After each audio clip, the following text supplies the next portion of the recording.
नमस्कार। आपके अपने YouTube चैनल समय की पुकार में मैं शिवानी शर्मा आप सभी दर्शक बंधुओं का हार्दिक स्वागत और अभिनंदन करती हूं। आइए जानते हैं भीलवाड़ा के कुछ मुख्य समाचार। भीलवाड़ा शहर के बीचों बीच स्थित है राजकीय उच्च माध्यमिक विद्यालय राजन मार्ग 17 बीघा में फैले इस विद्यालय में 3000 से भी ज्यादा छात्र अध्ययनरत हैं। यह इंग्लिश और हिंदी मीडियम दोनों संचालित है। इंग्लिश मीडियम में 1200 छात्र अध्ययनरत हैं और बाकी हिंदी मीडियम में छात्र पढ़ाई करते हैं। राजस्थान बोर्ड द्वारा होने वाली परीक्षा में विद्यालय का परिणाम जिला स्तर पर हमेशा अव्वल रहता है। स्थानीय स्तर पर स्काउट गाइड, एनएसएस और एसपीसी जैसे स्वयंसेवी संगठनों के माध्यम से विद्यालय में उच्च स्तर तक अपना परचम लहराया है। विद्यालय के प्रधानाचार्य श्यामलाल खटीक के प्रयासों से कई क्लासरूम, लैब रूम और शैक्षणिक उपकरणों का नवीनीकरण हुआ है। विद्यालय में 18 किलो का सोलर प्लांट भी लगाया गया, जिससे छात्रों को पढ़ाई के समय किसी प्रकार की समस्याओं का सामना नहीं करना पड़े। प्रधानाचार्य की सोच यहाँ तक है कि छात्रों का बौद्धिक विकास और बालचर निर्माण हो सके। इस बार सीटें फुल होने के कारण कई बच्चों को बेरंग ही लौटना पड़ रहा है। यहाँ की गतिविधियों को देखते हुए भीलवाड़ा के बाशिंदे भी एडमिशन कराने के लिए काफी प्रयास करते हैं, मगर मुश्किल से एडमिशन हो पाता है। हालांकि स्टाफ की कमी होने के बावजूद भी विद्यालय ने विकास की और अपना कदम बढ़ाया है, जिसकी प्रशंसा जितनी की जाए उतनी कम है। राज्य सरकार ने राज्य स्तर पर सर्वश्रेष्ठ 5 विद्यालयों में राजन मार्ग का नाम अंकित किया है। स्वच्छता सर्वेक्षण को लेकर प्रधानाचार्य श्यामलाल खटीक को जयपुर में आयोजित होने वाले कार्यक्रम में राज्य स्तर पर सम्मानित किया गया। स्काउट गाइड के छात्रों ने राष्ट्रीय स्तर पर आयोजित होने वाले national jamboree, national Goa adventure camp एवं नेशनल मनाली एडवेंचर कैंप में भाग लेकर स्तर को बढ़ाया है। राजकीय उच्च माध्यमिक विद्यालय राजमार्ग भीलवाड़ा में मैंने प्रधानाचार्य पद पर 30 सितंबर 2019 को कार्यभार ग्रहण किया। उस वक्त यहाँ का नामांकन लगभग 2200 से 2300 के बीच में था। वर्तमान समय में 3000 क्रॉस नामांकन है। यहाँ स्थानीय विद्यालय में अंग्रेजी माध्यम और हिंदी माध्यम में शिक्षण करवाया जाता है।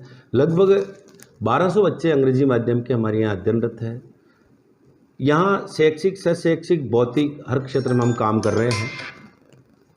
आज के समय में मेरे आने के बाद यहाँ 18 किलोवाट का सोलर प्लांट लगाया गया।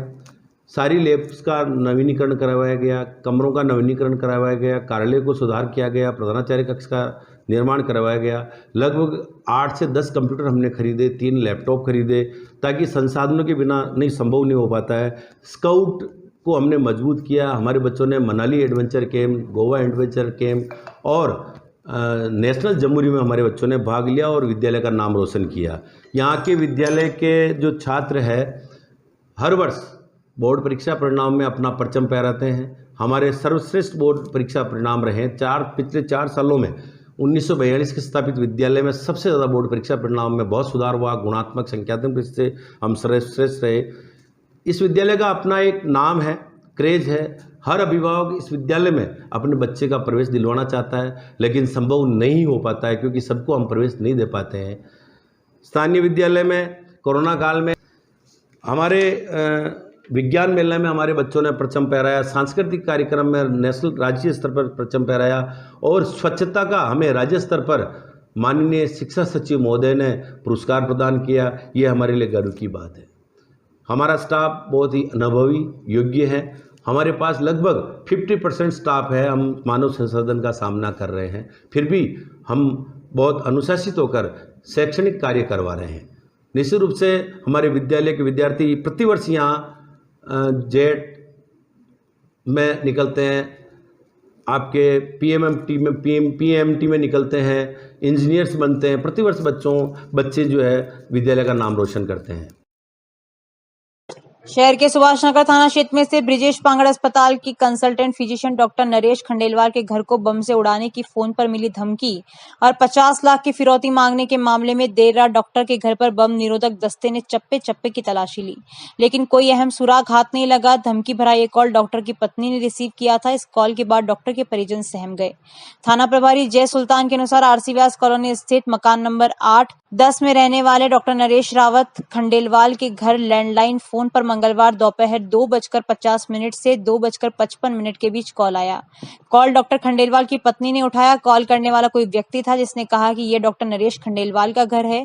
इस पर डॉक्टर की पत्नी ने हाँ कहा तो कॉलकर्ता ने कहा कि डॉक्टर खंडेलवाल के घर पर बम लगाया हुआ है। उसने धमकी दी कि शाम 5 बजे तक 50 लाख रुपए नहीं पहुंचाए तो घर को बम से उड़ा दिया जाएगा। यह सुनकर डॉक्टर की पत्नी ने कॉल डिस्कनेक्ट कर दी। इसके बाद 4-5 कॉल लैंडलाइन पर आए, लेकिन डॉक्टर की पत्नी ने कॉल रिसीव नहीं की।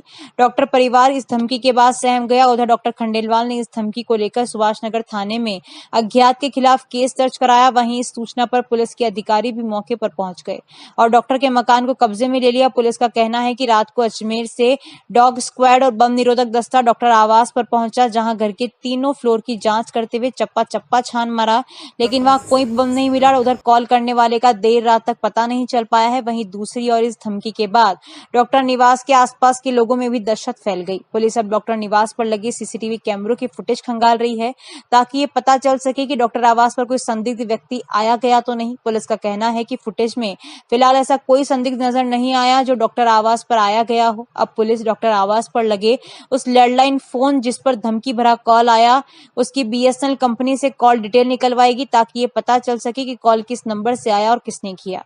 इसके बाद उक्त कॉल करने वाले की पहचान कर उसकी धरपकड़ की जाएगी। मकान को बम से उड़ाने की धमकी देने वालों को सलाखों के पीछे पहुंचाने के लिए पुलिस की 2 टीमें गठित की गई है जो मामले की गहनता से जांच कर रही है।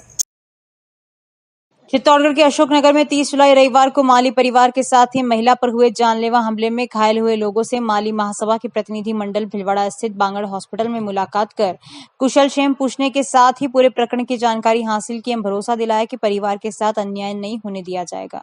माली महासभा के प्रदेश उपाध्यक्ष गोपाल लाल माली ने बताया कि चित्तौड़गढ़ अशोकनगर में माली परिवार पर हुए हमले को लेकर पुलिस प्रशासन के साथ ही जिला प्रशासन के अधिकारी भी जिम्मेदार हैं, जबकि पीड़ित परिवार कई दिनों से पुलिस थाने व उच्च अधिकारियों से बार बार शिकायत कर रहे थे कि हमें भूमाफियाओं से जान माल का खतरा है। उसके बावजूद भी पुलिस प्रशासन चुप्पी साधे रहा और भूमाफियाओं को संरक्षण देते रहे।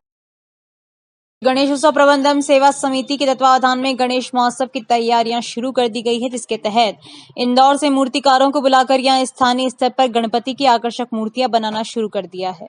मीडिया प्रभारी महावीर समदानी ने बताया कि विगत 30 वर्षों से गणेश महोत्सव मना रही समिति द्वारा लगातार गणपति की मूर्तियां हर वर्ष तैयार करवाई जा रही है। समिति द्वारा इस बार भी इको फ्रेंडली गणपति मूर्तियां बनाने का काम जोरों पर है, जिसके तहत इंदौर से आए 5 मूर्तिकार ब्रिजमोहन अपने परिवार के साथ मूर्तियों को अंतिम रूप दे रहा है। बड़ी मूर्ति 5 फीट एवं छोटी मूर्ति 1 फीट की तैयार करवाई जा रही है, जो मिट्टी, जूट, चिकनी मिट्टी, नेचुरल कलर से बनाई जा रही है, जिससे पानी में प्रदूषण रोका जा सके। जिनका गणेश महोत्सव मनाने वाली समिति मोहल्ला आयोजन समिति को घर, वृद्धाश्रम, आरसी व्यास कॉलोनी में पंजीयन किया जाएगा।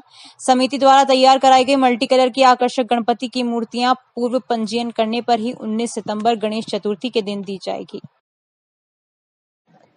शुद्ध के लिए युद्ध अभियान के तहत कृषि उपज मंडी में एक फर्म राधे ट्रेडिंग से लिया गया घी का नमूना प्रयोगशाला जांच में अनसेफ आने के बाद उस बैच का माधवन ब्रांड का 329 लीटर घी सीज कर इस बैच के घी की बिक्री पर प्रतिबंध लगा दिया गया। मुख्य चिकित्सा एवं स्वास्थ्य अधिकारी डॉक्टर मुश्ताक खान ने बताया कि शुद्ध के लिए युद्ध अभियान के तहत खाद्य सुरक्षा अधिकारियों ने 12 जुलाई को कृषि उपज मंडी स्थित श्री राधे ट्रेडिंग कंपनी दुकान का निरीक्षण कर माधवन ब्रांड घी का नमूना लिया था। यह नमूना जन स्वास्थ्य प्रयोगशाला अजमेर भेजा गया था। इस नमूने की जांच रिपोर्ट स्वास्थ्य विभाग को मिल गई। घी का यह नमूना जांच में अनसेफ पाया गया। इसके चलते स्वास्थ्य विभाग की टीम दोबारा Shri Radhe trading company shop पर पहुंची और उसी बैच का 329 लीटर घी सीज कर दिया, जिस बैच का नमूना जांच के लिए लिया गया था। इस बैच के घी की बिक्री नहीं करने के लिए दुकानदार को पाबंद कर दिया गया। संपूर्ण प्रदेश में शुद्ध के लिए युद्ध अभियान चलाया जा रहा है। इसी क्रम में भीलवाड़ा जिले में दिनांक 12 जुलाई को यहाँ पे श्री राधे ट्रेडिंग कंपनी पे, जिसके प्रोप्राइटर शिवनारायण सोमानी जी हैं, वहाँ से हमने पहले भी नमूनीकरण किया था। ये माधवन ब्रांड घी का हमने नमूना लिया था, जिसकी जांच रिपोर्ट हमें प्राप्त हुई। जांच रिपोर्ट में ये जो इसका नमूना है वो अनसेफ होना पाया गया है। इसलिए उसी पे आज हम यहाँ सर्च करने आए और उसी बैच नंबर का, जो बैच नंबर की रिपोर्ट आई है, उस बैच नंबर का हमको करीब 329 किलोग्राम घी यहाँ मौजूद मिला है, जिसको हमने आगामी आदेशों तक सीज कर दिया है तथा आगामी आदेशों तक सीज किया और इसको आम जनता को नहीं बेचने के लिए पाबंद किया है। सर क्या है ऐसा? ये अनसेफ आया है वहाँ से, जन स्वास्थ्य प्रयोगशाला अजमेर से प्राप्त जांच रिपोर्ट में ये घी अनसेफ आया है, जो मानव भोग के लिए उपयुक्त नहीं है। इसलिए इसको सीज कर रहे हैं, हम सीज करने की कार्रवाई कर रहे हैं। बाकी आवश्यक कार्रवाई आगे की जाएगी, जो भी उचित कार्रवाई है। राजकीय महाविद्यालय बनेड़ा के 6 सूत्री मांगों को लेकर एनएसयूआई के 7 कार्यकर्ता महाविद्यालय के बाहर भूख हड़ताल पर बैठ गए। पूर्व जिला महासचिव नरेंद्र गुर्जर ने बताया कि महाविद्यालय में 6 सूत्री मांगे, जिसमें प्रथम वर्ष में 30% सीटें बढ़ाने, महाविद्यालय में एनसीसी व स्काउट शुरू करवाने, रिक्त पदों पर व्याख्याताओं की स्थायी नियुक्ति करवाने, महाविद्यालय को परीक्षा केंद्र बनवाने, महाविद्यालय में एमए पीजी वर्ग शुरू करवाने, महाविद्यालय के बाहर स्थायी रोडवेज बस स्टॉप बनवाने की मांग को लेकर एनएसयूआई के 7 कार्यकर्ता पूर्व जिला सचिव चांदमल नायक, पूर्व छात्र संघ अध्यक्ष राहुल माली, लक्की सुवालका, नारायण गुजर, मनीष गुजर, रूपलाल बैरवा व पवन गुजर भूख हड़ताल पर बैठ गए। छात्र प्रतिनिधि दयानंद गुजर ने बताया कि निम्न मांगों को लेकर पूर्व में अनेक बार ज्ञापन में धरने दिए थे, लेकिन अभी तक इन मांगों को पूरी नहीं किया गया। इकाई अध्यक्ष आदित्य खटीक ने बताया कि जब तक हमारी मांगे नहीं मानी जाती तब तक भूख हड़ताल जारी रहेगी। इस दौरान भगवान मेघवंशी, कैलाश जाट, गजानंद राव, लोकेश गुजर, मनोज मेघवंशी, दीपक गुजर, रोशन सिंह, पप्पू गुजर, भीरू बैरवा, विनोद बैरागी, राजेश मेघवंशी, अंकित वैष्णव समेत कई कार्यकर्ता मौजूद थे। तो इस बुलेटिन में बस इतना ही।